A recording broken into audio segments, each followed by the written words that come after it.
There's a pretty one, Ulysses.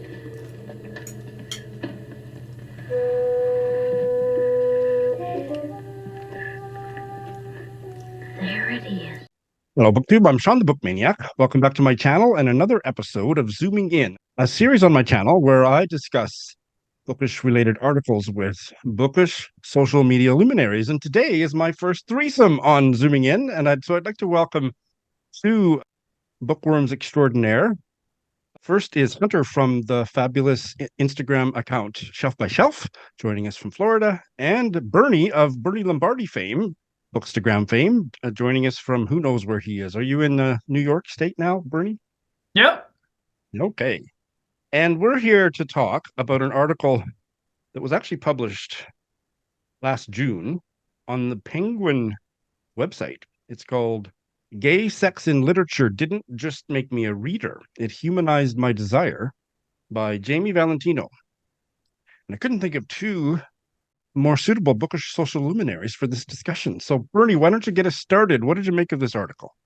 Yeah, Shawn, that was a really great article.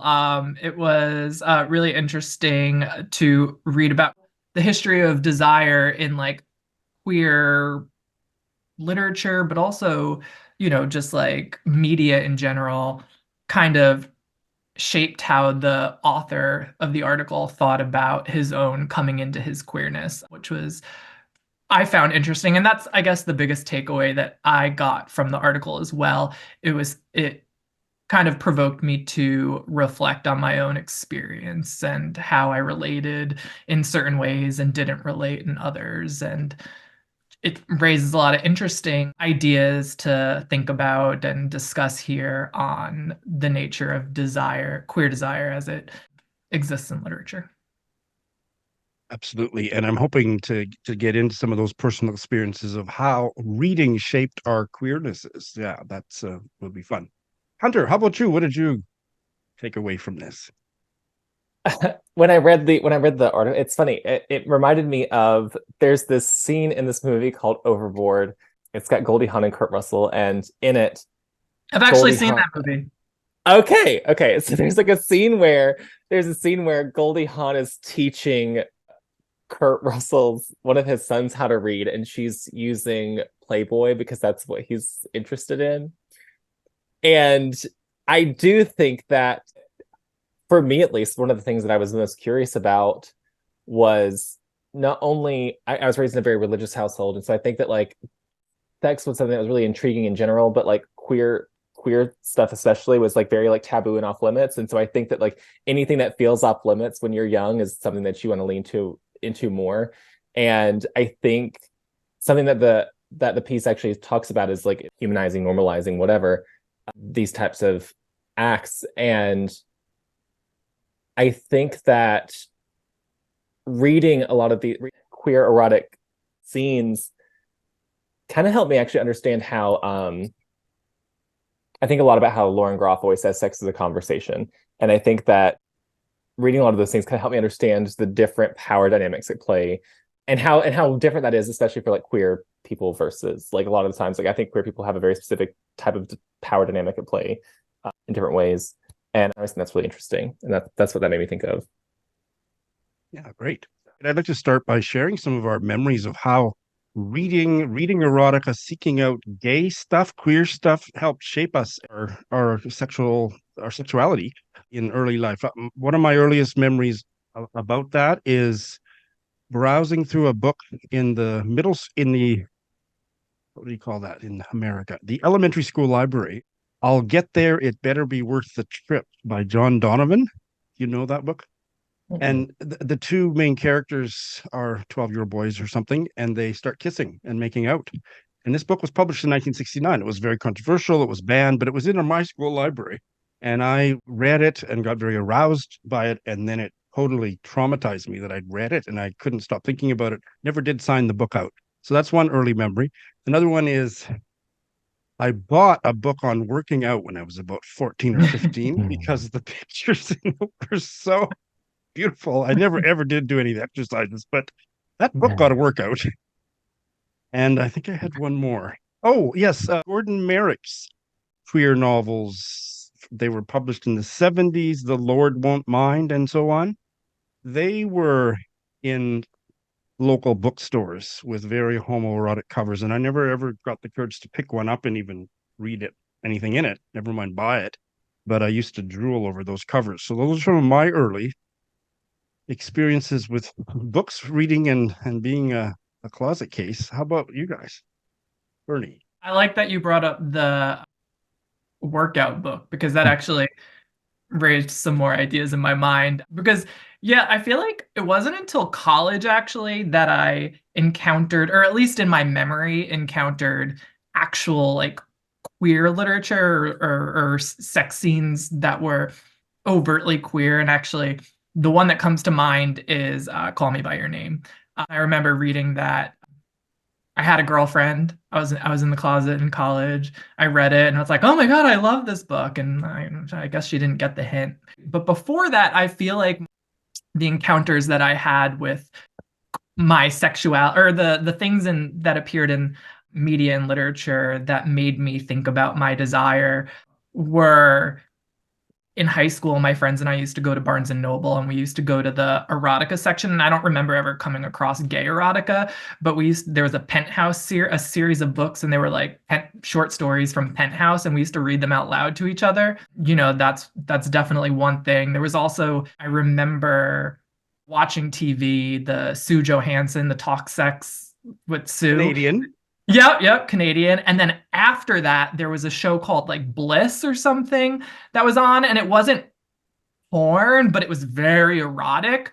And, you know, a lot of times that stuff really emphasizes the female body, but this emphasized both bodies equally. So that, you know, got me thinking a lot, provoked my curiosity, my intellectual curiosity. Obviously, like the bodily part of it was always there, but thinking about it intellectually. And then the other thing is, I always played football. I played football like all my life until college, and my dad was really into football and having me work out. And I remember for Christmas, and I kind of like was a little rebellious because I wasn't as into it as he wanted me to be.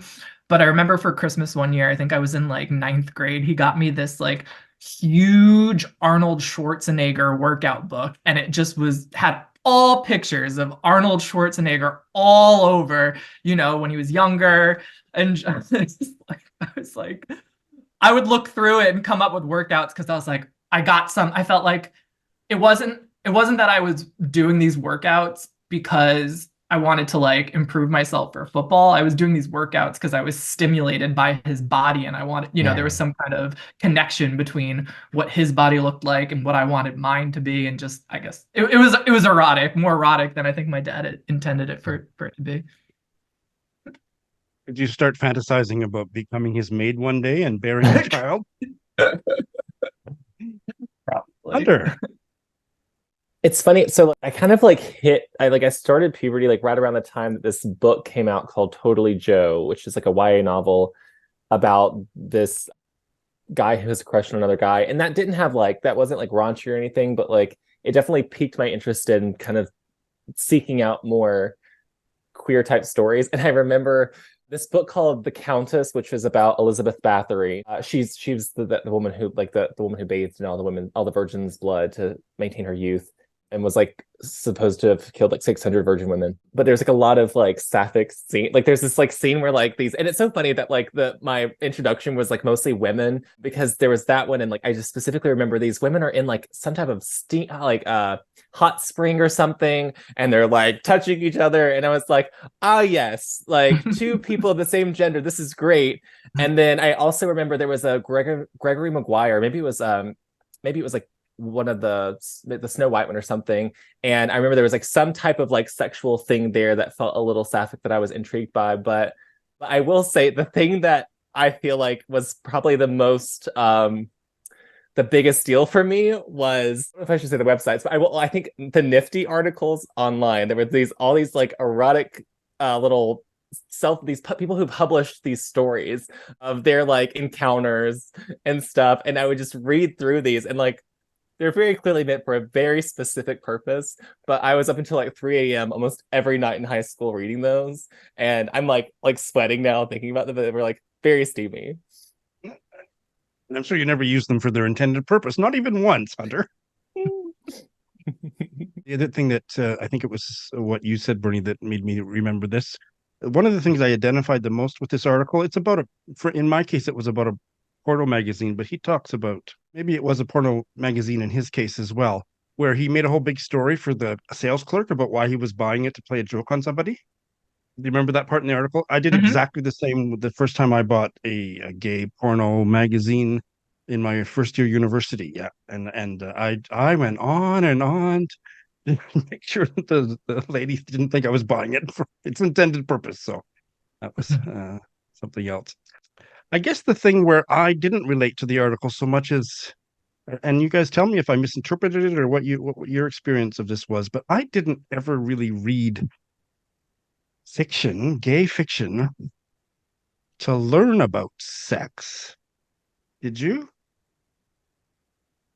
I did not read like I did not read anything quality, but I did like some of the online stories. Yeah, those are the ones where I'd be like, and the thing is, there's no real reason why I should have been reading those for like research, because I'd read it and it's like one of those things where when you're reading and someone's like, it describes someone like holding a pen or a sword and you're like trying to imagine what these people are writing in these articles. Like, I'm like, how is their leg over here? How is their foot behind? Like, I'm totally confused.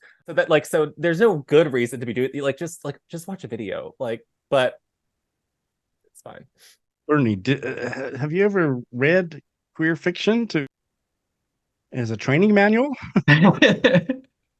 No, to be honest, I don't think I ever read gay fiction to like learn about sex. I think the thing that I was most drawn to, I mean, still am. I'm not gonna act like I'm over this, but the thing that I'm drawn to a lot is I'm drawn to like expressions of like desire, like kind of like the build up to the sex, I think is what I'm interested in a both like a pleasurable way, but also in an intellectual way. Like I just find it very, I don't know, like that's gonna really like make me like a book, especially a queer book, if the expressions of a desire, like the build up, the tension is done really well. That I think that's the thing that I'm attracted to. And I hope that we'll get into naming names here and talking about some of our favorite writers or favorite works of queer fiction that do that kind of thing. Hunter. I do have to say, it's so funny because in the past 2 years, I've read more like gay romance books, and people always talk about how like spicy those books are. And for me, and it could just be because of everything else I've already read, for me, I'm like, wow, this feels very like PG. Like I feel like I'd read it out loud in church and I wouldn't get struck down, But so I'm always so surprised that these romance books that are like known for their steaminess feel so tame in comparison. And maybe that's also because it's trying to get a really broad audience. And I know a lot of like straight women tend to read those books. But I think that's really interesting. I feel like the language is like half of it sometimes, which is why like maybe we feel that way. Because I would agree with you, is the way that it's written can really have an impact. Yeah. I find that my experience of explicit sex scenes in fiction, especially queer fiction, has changed, where I don't really need it. And then oftentimes, most of the time, I'd have to say, don't really like it because I don't think it's done well, or it wasn't necessary to give all the tab ace slot B details. When I was much younger, I didn't mind it at all. And I mean, I don't know if it was educational, but it was important to me because everything was so new to me. To see anything represented was important. But I don't think I'm becoming a prude as I get older, but I just find that most of those kind of scenes, they leave me cold. Now, here's an exception. I just reread this novel that I'd read when it came out in the 90s. It's a British gay novel, Now and Then by William Corlett. It came out in 1995. It's one of the best gay novels I've ever read. I loved it even more the second time. And it's set, the earlier storyline is set in a British boarding school for boys in about the 60s, and with a gay love story. And the scenes are very explicit. They're beautifully written, and they were incredibly important, essential to the telling of this story. So it's not a cut and dry thing for me, and I'm glad that I just reread that before we had this discussion. But what about you guys and explicit sex in queer literature? Again, Who I mean, wants- I'm gonna go back to what I said.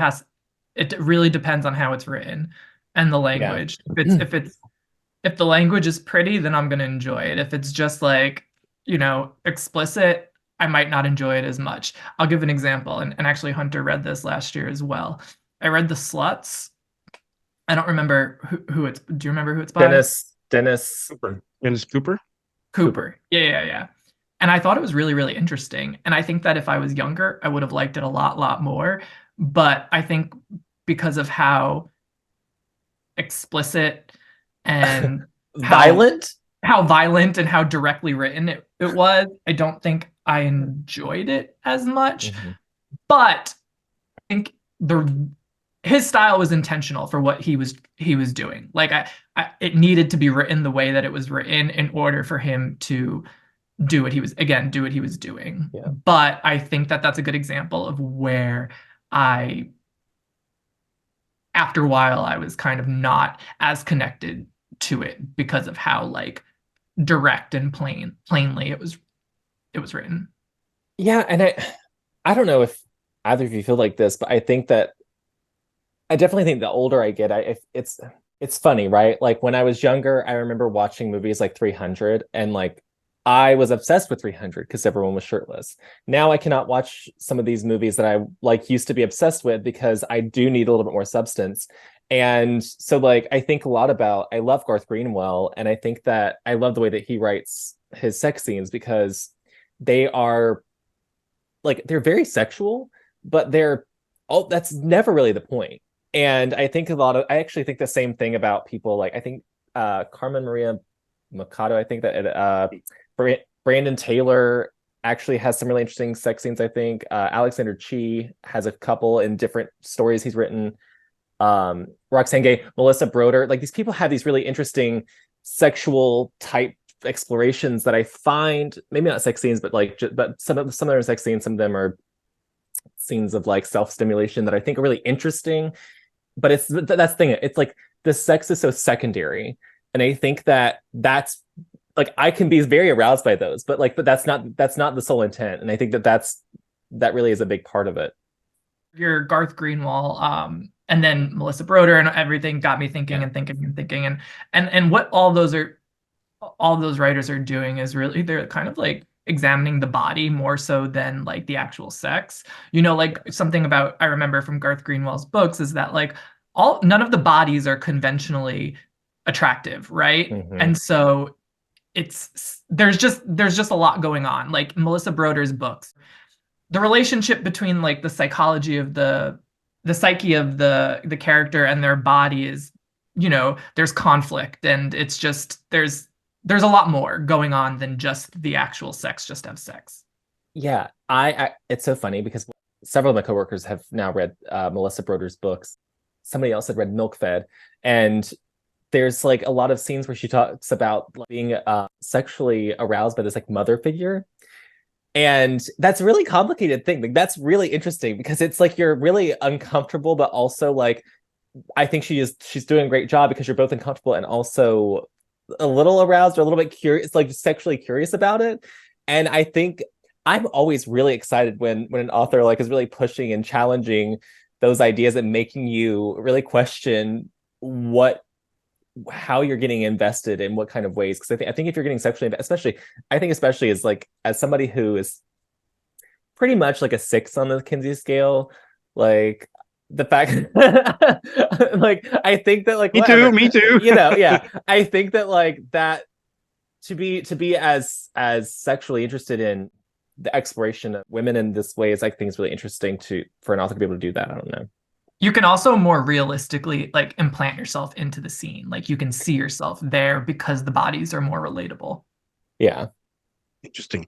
I just want to go back to Dennis Cooper just for a minute. I had an experience. I used to have a couple of his books on my shelf, and the more I heard about them or dipped into them, I thought, I don't like violent stuff. I just don't like it.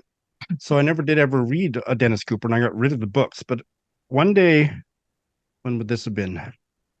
in the 90s when I was living in Toronto. I pulled his novella called Try off the shelf.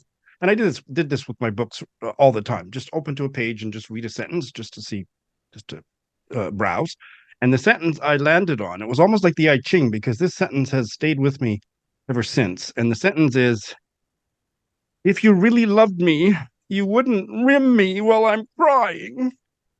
And that sentence to me is like, it's just, there's so much wisdom there. I mean, that's gay culture in one sentence, but I still haven't read a Dennis Cooper novel. So, had to put that in this conversation. I love that. Yes. I think a lot of the things like by Garth Greenwell and Dennis Cooper and all these people, I think that there is an element of violence in some of their sex scenes that I think is really interesting. It's kind of playing with the idea of masculinity in a way, and this like feeling of aggression sometimes is being explored, and like not always. And I don't mean to like gender violence, but I do think that there's like something that they are trying specifically to do. I think it was a Goddess Bar, I think, is one of the stories in Greenwell's Cleanness that is explicitly playing with this idea of masculine aggression. I think that the violence is so purposeful and so integral to what's being explored that it doesn't really bother me, because it doesn't. I do think when I read the Sluts, that I was like, oh, this is just like a little gratuitous for my taste, but I do think that depending on, I don't know, and maybe Garth Greenwell is just a little bit more restrained, like a tiny bit more restrained than Dennis Cooper is. Around the same time, I read a French queer novel that was published, I think, in the 70s. It was called Tropes, Renaud Camus, and it was just about a very single, very sexually active gay man in France. And it consisted entirely over one sexual encounter after another sexual encounter after another sexual encounter. And that was pretty much the way I was living my life in the 90s. But I didn't find it interesting. I found it boring, actually. A novel that's just about sex and just narrating sexual encounter after sexual encounter, that doesn't do anything for me. I don't know if you ever read 100 Boyfriends by... No, I want to. Brontez Purnell? Brontez Purnell. Yeah. Brontez Purnell? Yeah, I actually thought that was a really interesting book. He has a memoir coming out this year. But once again, I think that it's like, I think because the book is doing, even though most of the scenes are exploring like just various moments of like sexual encounters, I think that it's doing a lot more underneath that like creates more narrative tension that keeps you more invested. So I do think that like it sounds similar, but I think that like he does a really good job in maintaining your interest. Now, I read Garth Greenwell. What was his first big splash? What Belongs to You? What Belongs to You? And I couldn't decide if I loved it or hated it, which was, I don't usually have that kind of a reaction where I can't really tell. I mean, I was completely deeply engaged. I underlined the crap out of it and wrote notes in the margin on almost every page, and intended to go back and reread it someday to figure out, did I like this or not? But I'll have to do that now. Really, to go back to the Dennis Cooper line, I mean, I'm most interested in sex scenes that kind of connect to something else going on in the characters' lives, because that's always been the challenge for me in my own life, is to connect sex to psychology and relationships. I like a context, not just sex for sex's sake in my fiction. Looping all the way back to the beginning of this, talking about like childhood, or early.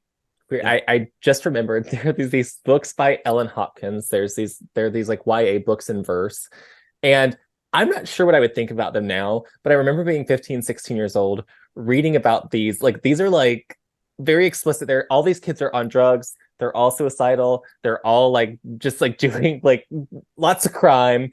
And I remember, and I was very like, it resonated a lot with like where I was kind of at 16, but it's very funny to think about. I remember thinking, yes, when I turn 17 or 18, I'm probably going to end up on the street, and I'm probably going to end up, a sex worker.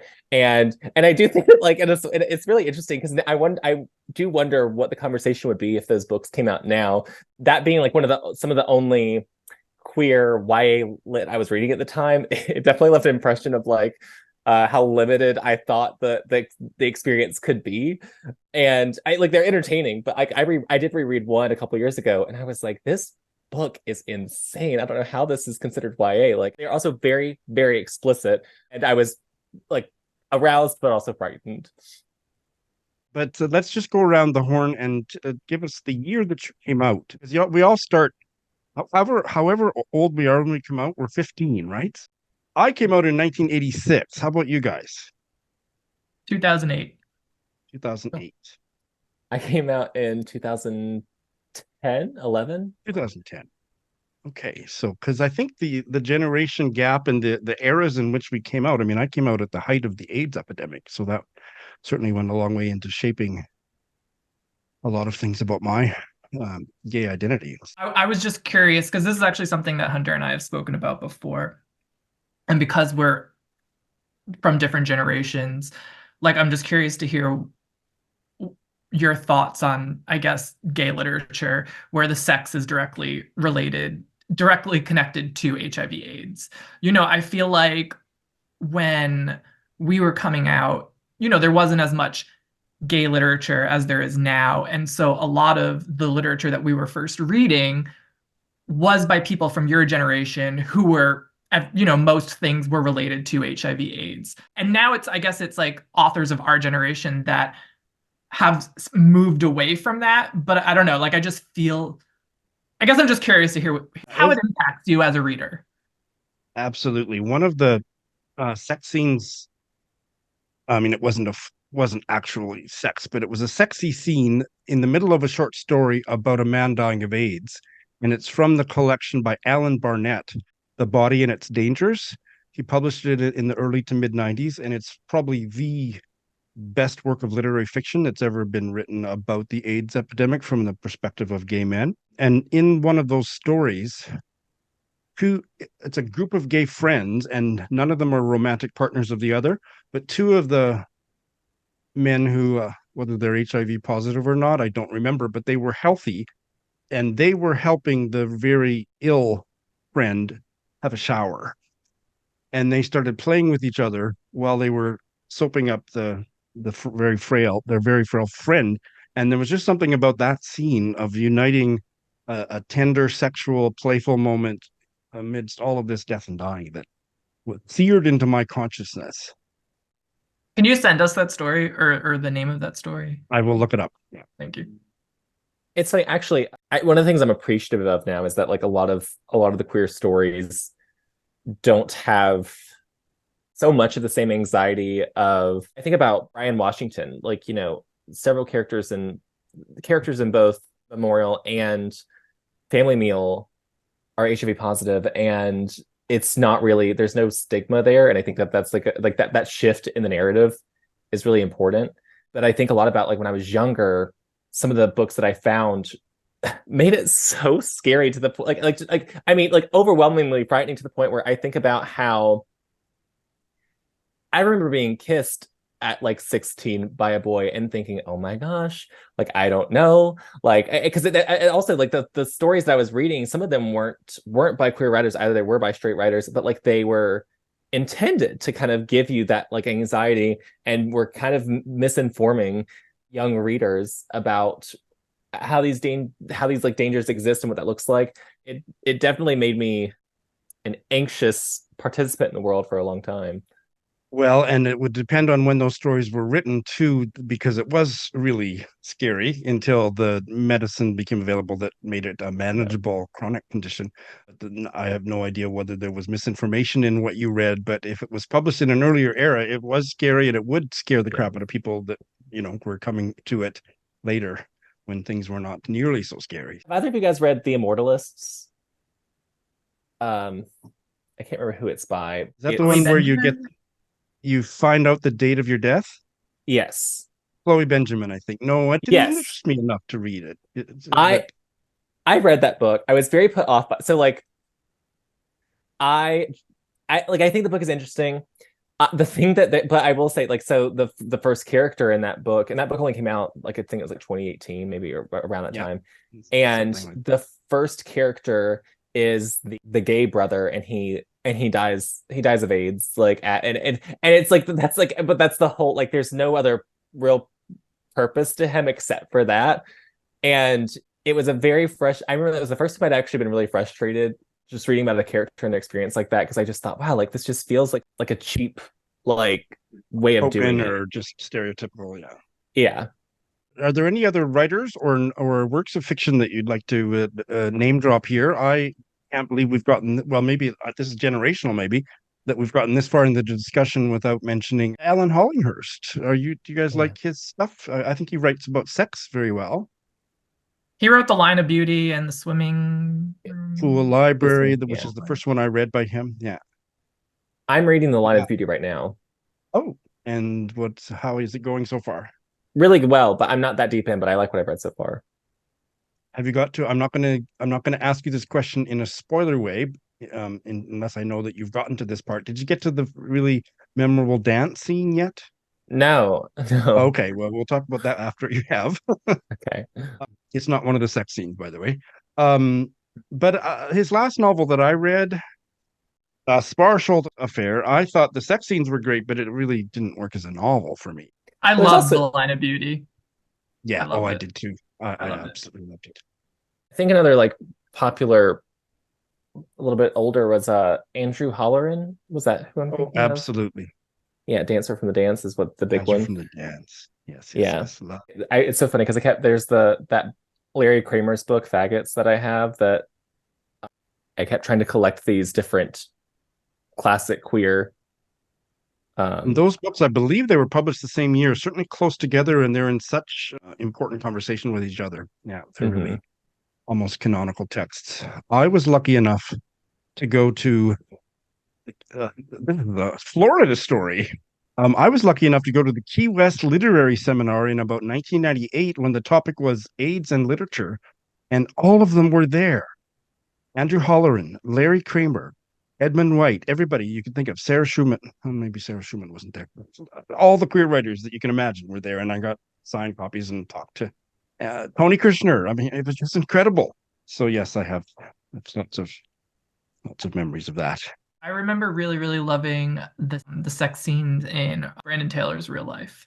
It was a tense situation, raised a lot of questions, and there were red flags, intentional, but it was just, I just remember it really being well done.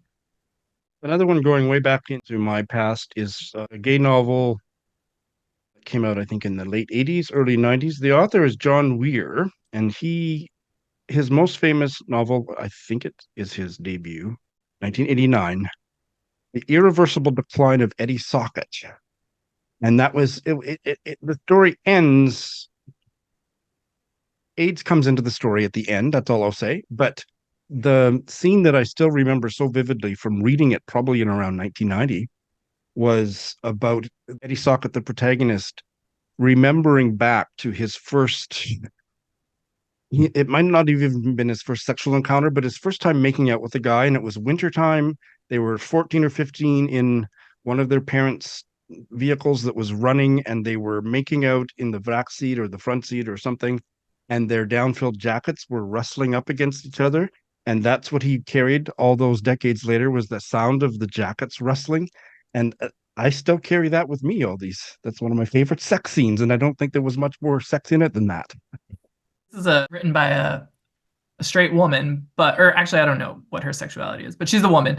I know Hunter's read it. I just read Brokeback Mountain recently. Oh, yeah. From Beautiful, Annie beautiful, beautiful Proulx's sex in there. Close Range. Yeah, and that was amazing. And the thing that stood out to me, or one of the things that I really loved about the writing and all the stories in that collection are the smells. That, the smells of like the rough, gross cowboy-ish kind of thing. And that's something that really, really stood out to me in her writing of that one story in particular, and made it, added an eroticism to it that yes. Yeah. It'd be interesting to hear everybody say like a queer book that they're looking forward to reading. One that Hunter and I are planning on buddy reading soon is your favorite one, the Michael Cunningham. Oh, Home at the End of the World. Yeah, and I don't know if it has any sex in it. Wonderful. But that's one we're looking forward to. It does, including a really hilarious straight sex scene. Okay. That is the first work of fiction I read after I came out, and was already out for 10 years when I read it, or something like that. It wasn't a year after I came out. It was more like that. That really helped shape my idea of who I was as a gay man. So and it may be dated. I mean, you guys may not connect with it at all, but it's certainly an important book for me. There's an older book that I've been wanting to read for a long time called City of Night. Don Ricci, is that how it's pronounced? I think so. Ricci, I'm sure. It's about hustle culture, I guess. Yeah. And it sounds like something that Bernie would like. It has a very stream of consciousness narrative. I have it. Okay, but it was like from 1963. But I've heard a lot of good things about his work, and I've wanted to read it for a long time, so I thought that'd be a good one. The one that I will mention is the latest by the queer French writer Edouard Louis that's coming out in English translation. It's another work of autofiction from him. It's called Change, and it's coming out in English in February next month, early February. So it'll be out by the time this probably gets up on my channel. And I have deeply loved two of his previous books, The End of Eddie and History of Violence. The End of Eddie, which was about his coming out in kind of a hick town in the north of France. I'm not sure where, but really working class family in a really homophobic environment, and the violence and all that, the homophobic violence. And then History of Violence is about his bringing home a trick who ends up almost killing him.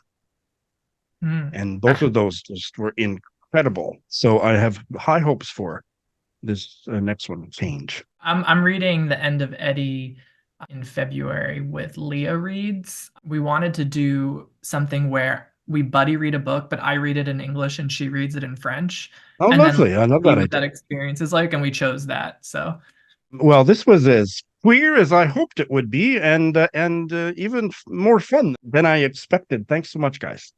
Thank you for having us. Thank you.